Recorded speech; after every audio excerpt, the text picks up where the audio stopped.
တာဖျားဟာကောင်းတဲ့အစိုးကိုလမ်းပြတဲ့သူပဲကိုယ်တိုင်သာလျင်ကြိုးစားရှောက်ရမယ်လောဘဒေါသမောဟတရားတွေငြိမ်းချမ်းအေးစေတဲ့နေရအမှန်ကိုသူလမ်းပြခဲ့တယ်ဒါပေမဲ့လူတွေ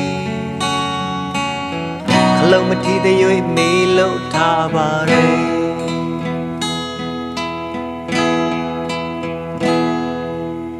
မိုးလင်းမိုးချုပ်အမြဲပဲလှုပ်ရှုပ်လောကဇက်ခုံဝဲ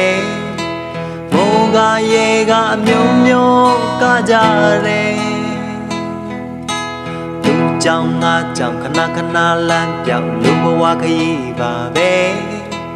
ကြုံလာချိန်တိုးပါကြောင့်အတ္တတွေအချိန်တန်တော့လေအိမ်အပြန်လန်းငါတန်တရား